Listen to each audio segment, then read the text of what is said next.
In the South, there are many legends.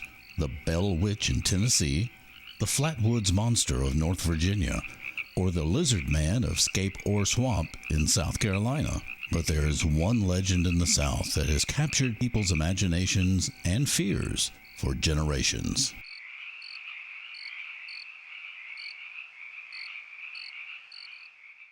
Fouke, Arkansas, a small, peaceful, rural community south of Texarkana situated in Miller County with a population of 808. The town hasn't grown much over the years. Fouke, like most small southern towns, has a school, churches, a gas station, a couple of stores, and the Monster Mart, initially opening in 1984 as the Boggy Creek Cafe, later growing into the iconic symbol of the legend that has defined a town.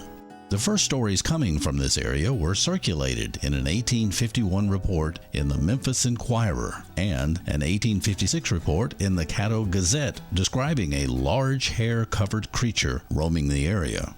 Even the native Caddo-Hadacho band of Caddo Indians that populated this region long ago spoke of these creatures. In 1972, Charles B. Pierce introduced the world to this legend with his docudrama horror film, The Legend of Boggy Creek. Audiences in theaters and drive-ins across America were enthralled by the tales of this creature that people say roamed the bottomlands and swamps of the Sulphur River, deep down in the southwest corner of Arkansas, where the black waters and cypress trees spread out in every direction for miles. In 1972, the rest of us were just finding out what the people who have lived here for generations upon generations have always known about. But for the people who were living here when the movie came out, this wasn't just a collection of scary monster stories. It was the truth as they were living it day to day. The Monster Mart not only serves as a grocery and convenience store, but as the Legend of Boggy Creek Museum and a meeting place for locals to drop by and let owner-operator Denny Roberts know of any recent sighting of the Fouke Monster, as it has come to be known. For the road traveler, Monster Mart will fill the bill. You can see original newspaper articles about the creature, photographs, original movie posters, plaster casts, and sign the visitor's book that is filled with names of people from every state in the Union and from many countries around the world. For our team, the Monster Mart gives them a chance to sit and speak with Denny Roberts and William Lunsford, a local researcher and author, about their experiences with the creature over the years. Back in the 70s, actually, when this thing's all taking place and everything, there was a lot of negative stuff going on about then. You know, really, it was local people wasn't really accepting a lot of that. You know, because it was a lot of outsiders coming in and getting on private property and tearing fence down and gates, stuff like that. Anyway, we progressed from that on to, 1983. I bought this place, and I opened it up as actually a Boggy Creek country store, and that's where it started out, as a Boggy Creek country store. And I've had it ever since. And I had my brother run it for about 12 years, and another friend of ours run it about 4 years, and the other 30-something years I've run it, myself. When I got out of there and come down and started putting my time into this down here, I said, well, this is just not enough. We got people coming from all over the country. They come here, and all I had is a few newspaper clippings barely hanging on the wall. They just almost about to fall off, And that's basically what we had. A showcase. It was broke and had some stuff in it, Anyway, I said, this is not. If we're gonna be a Monster Mart, we're going to have to make this thing be what people are looking for. My name is William Lunsford. Everybody calls me Will. I'm from Texarkana, Arkansas. And I have been a Bigfoot researcher since 1977, quite by accident. My first Bigfoot encounter that I had was actually one that I didn't get a visual on. He followed me down a gas line and tracing me. And so when I got to a creek to where I had to get back to my vehicle, he screamed at me. Well, I took off running, crossed the creek, where I got back to my vehicle, didn't see anything. I'm like, well, you just dodged a bullet, or else maybe, it could have been a bear, could be a coyote, could be anything. So anyway, I came back about a week and a half later down there. And so I walked down this gas line, and when I did, I had noticed this smell before, Well, then I also noticed this smell again this time. But there was nothing unusual except for that right there, except we have these rabbits here. They're called swamp jacks. There wasn't any swamp jacks. And that's, time that there's a dominant predator around. These animals tend to make themselves scarce. So I get down there, I fish a few pits. I get right there at twilight. And I've got 2 more gravel pits I have to cross this gas line to get to. And this one's got the really big bass. Always the best ones are always the last ones. And so I get down there, and as I start to cross this gas line, I notice a shadow or a shape that's over there on the left-hand side of the road. It's big and black. And I had never noticed it being there. Well, I thought, well, maybe it's just because of twilight that I'm down here. So anyway, whenever I sit there and I stop and I look and I kind of walk across the gas line right there, and I'm like, your imagination's running away, because the one, a couple of weeks ago had screamed at me. I'm like, So I start walking, then I stop again. And I think it's the Lord's way of giving you a sixth sense to kind of keep you out of danger. And I wanted to go. Sightings like these over the years have brought the curious travelers and the serious researchers alike. On this trip, we joined the TEXLA Cryptozoological Research Group in their ongoing field work in the Sulphur River Bottoms near Fouke. I've been involved now the entire time from like 2004 to now, 2024. What got me involved in the first place was intrigue around the Patterson-Gimlin film and some of the other movies, the Creature of Black Lake and Legend of Boggy Creek, that kind of thing. And so after kind of assuming that it was going to be found and documented after the Patterson-Gimlin film for, I guess, about the better part of 40 years, I decided to become involved in the pursuit just to find out what was known, why we hadn't been able to document it yet. As far as my original goals were concerned, my original goal was to prove it to the world. That turned out to be a fairly big ask. And so I now am more interested in just documenting it in general for my own benefit, for my own confirmation that the creature exists. Yeah, we don't have... we haven't really captured any sort of a good video evidence, but we do have quite an accumulation of good audio, and that is just part of the complete picture. Audio doesn't prove it without a corresponding video to go with that, but it does add to what is known, what areas are considered to be active, that kind of thing. And so it is helpful in documenting, I believe. So that's why we do a lot of audio collection. Well, this weekend we're kind of filming our efforts, something that we don't usually have a crew around following us to do. But outside of that, it's more of a continuation of coming back to this area. We've had some folks that live in the area that have reached out and been beneficial in assisting us with gaining access to certain areas that wouldn't be possible without their resources. So an area of known activity historically for a long period of time. And we have people living in the area that are continuing to have encounters, and things happen when they're out either looking for it or just having a picnic and having their camp destroyed by some unruly creature. So yeah.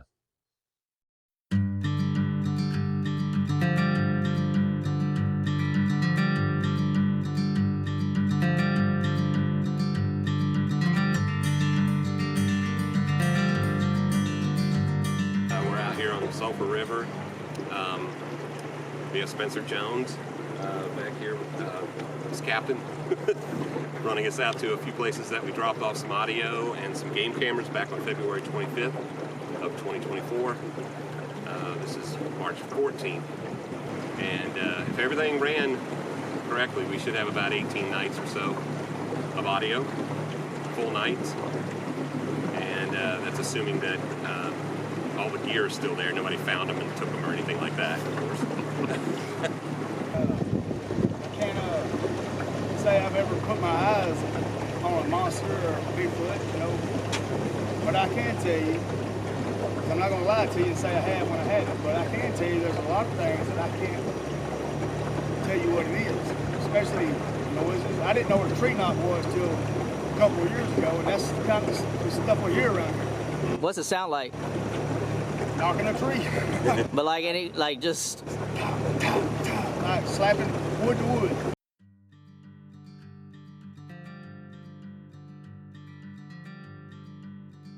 Okay. When we were here back in February, river was higher, and so we came in off of a little finger of water over here, but that's now too low to be navigated, so we had to come out here where we just climbed up that steep embankment. And we're now going to circle around and try to go back and locate the cameras and stuff and the audio drop that's over here. So let's go see if we can find it.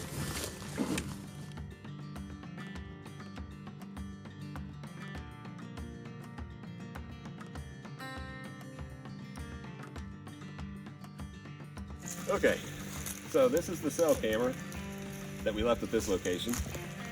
So I had two different angles going to this tree here where you see the box hanging in the tree. That's the audio that's been running. Assuming everything ran okay, I should have about 17, 18 nights of audio there. So we're going to be examining that over the next few weeks, see if we can figure out if we got anything from this area, audio-wise, that we can possibly present on our website as more documentation. Now we've had two more locations where we'll be going to here a little bit to do the same thing, pick up the cameras and the additional audio that's on down the river.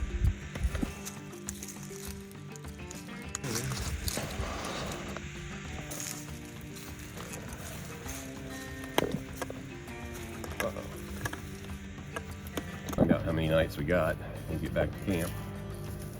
All right, you ants.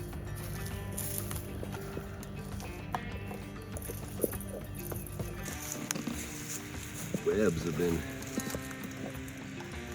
spiders have been making themselves at home. Camera.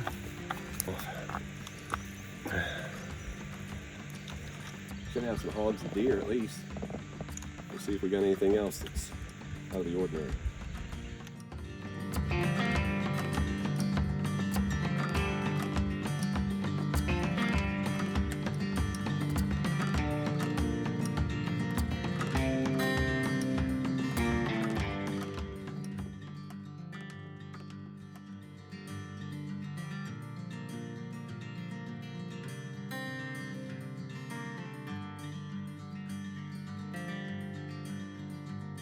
Is this the only one you got over here? No, there's another one. The last cell cam and the other audio are still further this way. Yeah. When we put these out, and you can still see, this hasn't greened up yet. Yeah, so you can see well out away from the camera, which should allow it to trigger, out to probably, you see that tree right there. That looks like it's about 15, 12, 14 inches in diameter there. It should trigger from there on, on in. So it's just a matter of it, detecting the heat and heat signature. As far as finding a spot goes, any spot is kind of just as good as any other spot. When you have this kind of a scenario where you're in tons of wilderness, nothing around, nobody lives in this area and for miles away. And so you really don't, you're going to get animal traffic, you just don't know what, right? Yeah.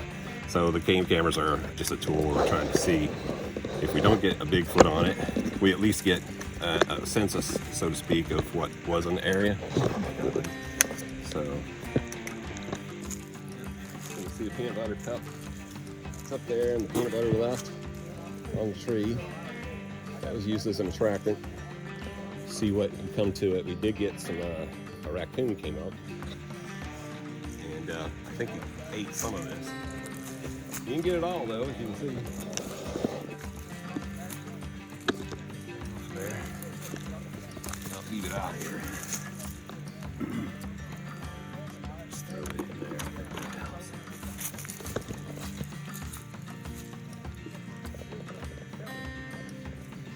And at least some nights of audio. Not as many as I was hoping. But we'll have to analyze that, figure out why. So we will go through that later. And the camera right over here that was taking pictures of this for the last 18 days or so.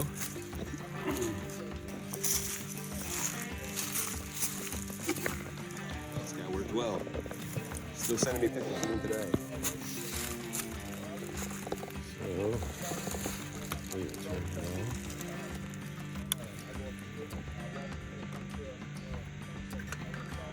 This one had better signal than the other one did. So, it might have had something to do with it.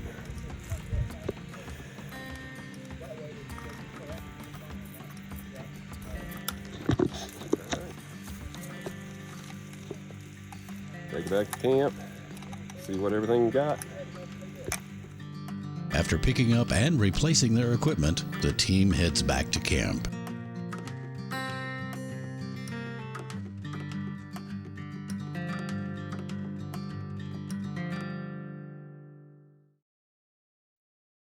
My name is Bob Densford. I'm from Dallas, Texas, and I've been involved in Bigfoot research for about 20 years. Got interested in it because I had some free time. It was an enduring mystery that we felt like it was solvable because it's wildlife. You know, you should be able to find it.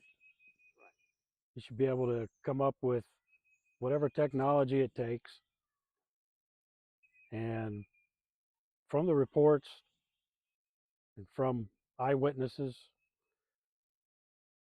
logically, they have encounters one way or some way.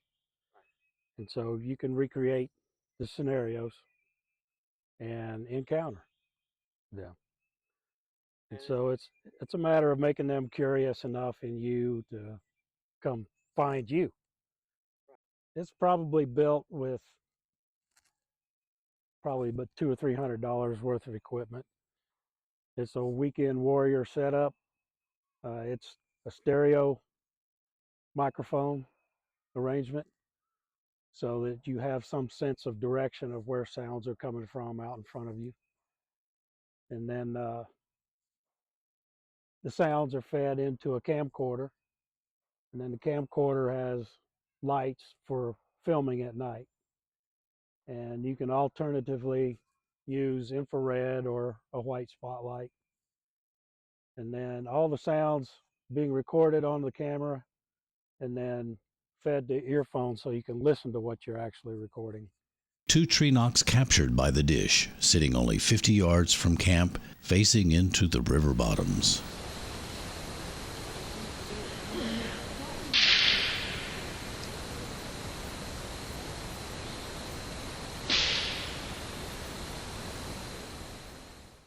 So primates generally rely on some calls to convey information across long distance. And so humans do it too. A lot of animals do it. But we use the call blaster to generate interest. We can use these calls to elicit a response and then capture the response with the dish.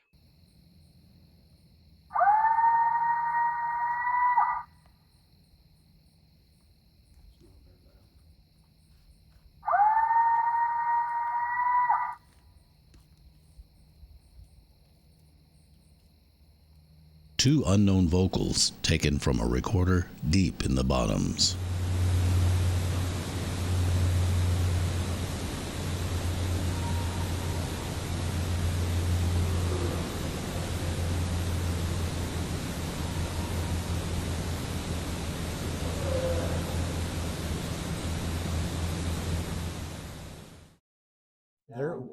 I'm gonna say we probably get 2 to 3 reports that I'm aware of. You know, and maybe more going on, but I mean, I'm aware of just people casually talking to me about some of the sounds and maybe tracks they found, and mostly sounds and tracks is the biggest thing. And the sightings. The sightings didn't stop happening when the movie faded into memory. They have continued on to this day, and rest assured, they will never fade from the witnesses' memories. My name is Reba Killian. I'm a lifelong resident of Fouke, Arkansas. Okay, back in the early 70s, around 73, my friend Karen Sue and I were just young teenagers, and we were riding in the back of a pickup. My mom and dad and her dad were in the cab, and we were going to another town, Doddridge. And we were leaning up against the cab, sitting on a spare tire like kids will, or did back then. And we were looking back behind us, and we were on our little lane. And we got by this one area. On one side, there was a little stock pond because there used to be a house place there. And on the other side was a wild plum thicket. And we had just passed that spot, and we looked behind us, and this thing stepped out from behind a big pine tree that we had just passed. It took one step and was in the middle of the road.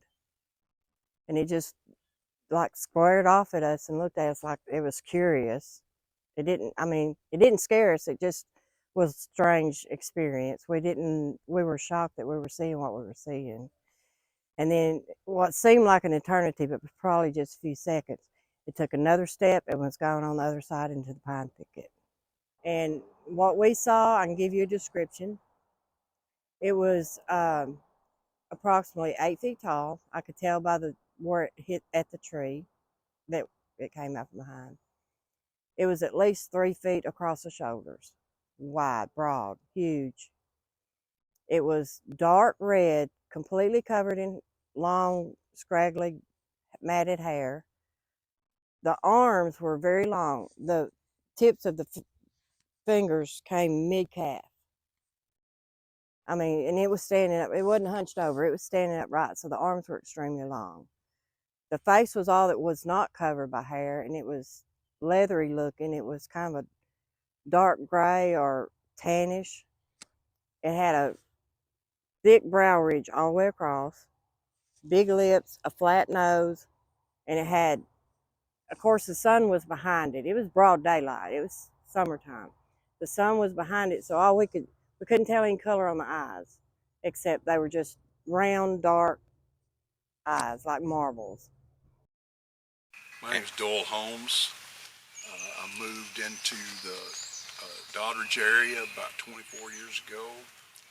And at that time, I was a skeptic. I'd heard stories all my life about Bigfoots, but I didn't never see one, so I didn't think they actually existed. But about 4 years later, after I moved down there, I had my first experience. I was walking with my son in the woods and looking for hog tracks. And my little boy is 10 years old at the time. He looked down and said, "Daddy, what kind of track is this?" And as I looked down, I got surprised and kind of thought, "I don't know, son, what kind of track that is, but it's big."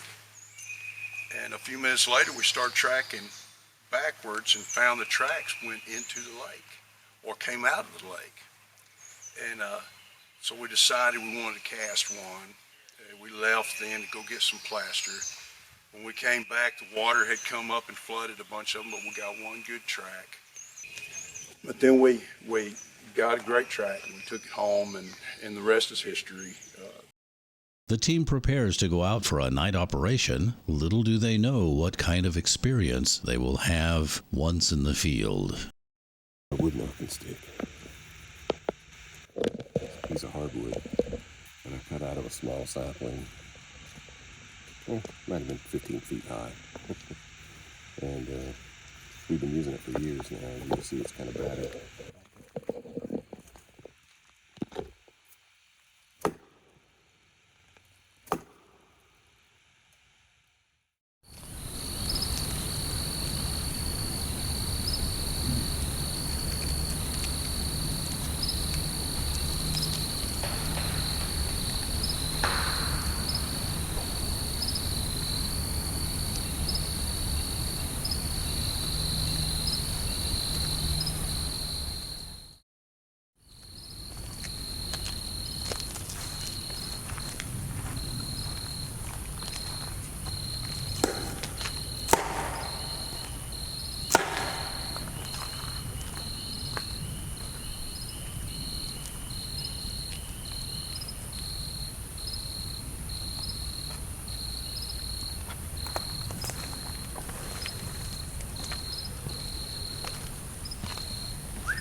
Really? Apparently so. A rock?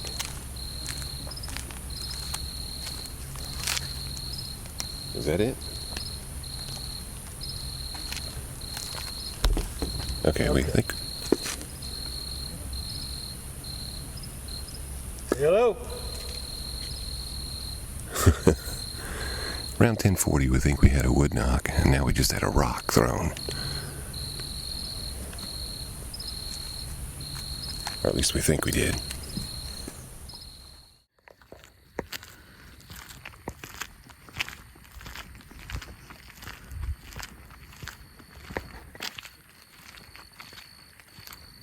Another one that it could have been, but it was too close to me because I was knocking right there. Yeah, this one And landed. I know it hit over here. We're leaving a recorder right inside there. I don't know if you can see it hanging on that limb in there.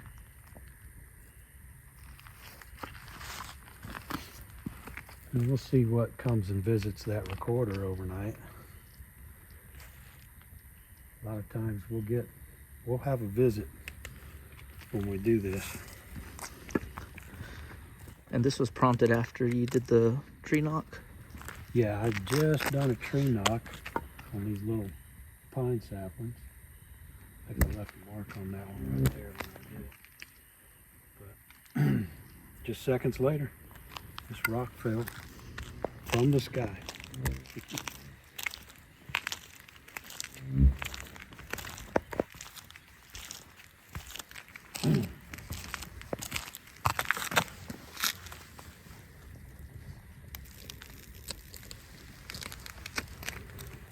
Shocked by what has taken place, the team and film crew gather their wits and can only look around in amazement.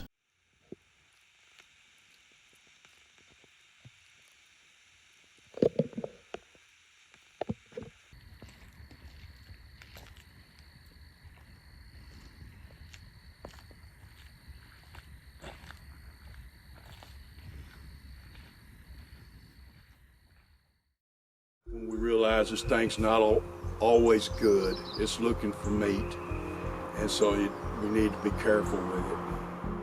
I don't know why it's so hard for people to realize that there's things on this earth that we don't understand. There's things that we don't see. Just because you haven't seen it don't mean I haven't. He had reported in the same crossing where I seen it, in the same place. The same description. He said he had a little closer to it, and he said it looked like a orangutan. And I told him orangutan on the phone. He said that he didn't see the face, but said that's what it looked like. Orangish red, and not a buck fit, And it makes me kind of wonder, is this thing migrating through, whatever it is, and it may be a orangutan. There may be a orangutan, and it might be a juvenile Bigfoot. I don't know. That's just for speculation on whoever, but I do know that wasn't no deer. A close tree knock, a rock thrown into the middle of the group. Did they just have an encounter with the Fouke Monster? The TEXLA team intends to find out as they prepare for a second expedition into the deep river bottoms, searching for the Legend of Boggy Creek. Stay tuned for part 2.